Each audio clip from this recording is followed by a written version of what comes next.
Buonasera. Avevo chiuso la mia ultima isola dicendo che i privilegi di cui godono i grandi dirigenti pubblici sono assolutamente insopportabili. Ho parlato delle pensioni d'oro, ho evidenziato casi personali davvero scandalosi. Ebbene, questa sera ne voglio aggiungere altri per sottolineare in quale abisso ci siamo cacciati. Ecco qualche esempio. Nella revisione delle spese, quella che manda Spending Review, c'è un capitolo davvero curioso che si riferisce ai tagli dei dipendenti pubblici. Ma c'è in giro una clamorosa presa in giro. Vediamo perché. Per gli organici ministeriali e degli enti pubblici come l'INPS, l'INDAP, l'INAIL e altri, nel decreto del governo Monti sono previsti tagli del 20% per i dirigenti e del 10% per le altre categorie. Secondo la relazione tecnica salterebbero 11.000 posti nei ministeri e 13.000 negli enti pubblici territoriali, escluse le regioni. Questi 24.000 esuberi saranno scelti tra coloro che prima della riforma pensionistica Fornero sarebbero andati in quiescenza entro il 31 dicembre del 2014.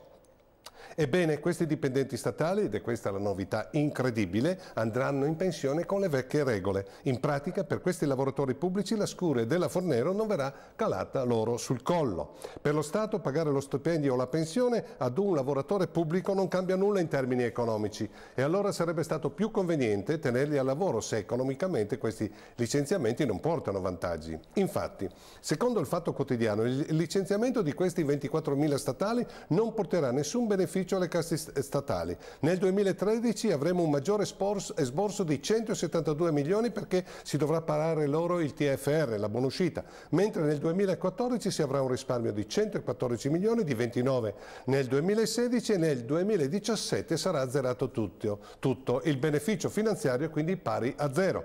Per cui abbiamo 24.000 nuovi pensionati e quindi che non lavorano più senza nessun risparmio per le casse dello Stato. In pratica la riforma pensionistica della Fornero per quei 24.000 dipendenti pubblici, il problema in cui si dibattono centinaia di migliaia di lavoratori esodati, di cui circa 1 migliaio nella nostra provincia e che presto non riceveranno né uno stipendio né una pensione, non esiste.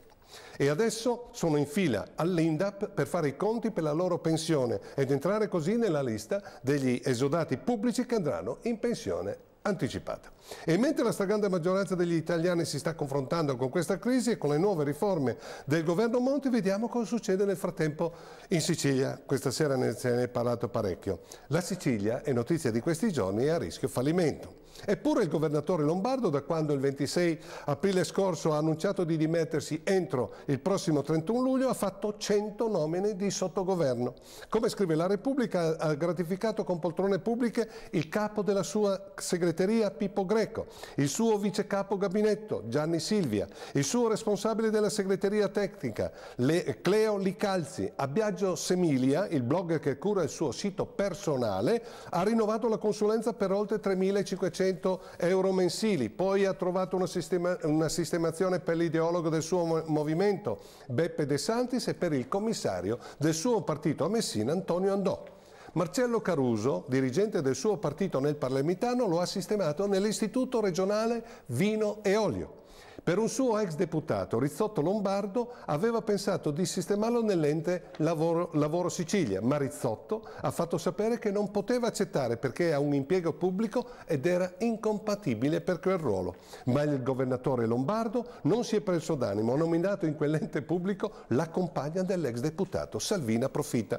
Rizzotto, oppure la sua compagna, per il governatore siciliano va bene comunque, pari sono. Insomma, un uso di soldi pubblici stomachevole. Questi metodi, questo andazzo deve finire. Il governo Monti e anche quello che verrà dopo di lui, anziché spremere i soliti noti, dovrebbero, anzi, devono smantellare questi odiosi privilegi che, attenzione, non accadono solo in Sicilia. Lì sono solo più sfacciati, ma questo mercimonio avviene in ogni parte del paese. Se l'Italia vuole risollevarsi, deve bloccare questi metodi clientelari che quasi tutti i partiti applicano.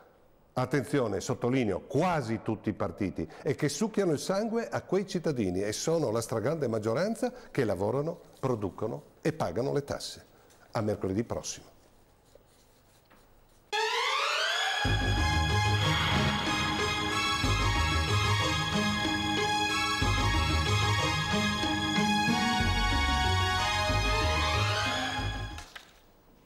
per aver guidato con grande perizia e intelligenza il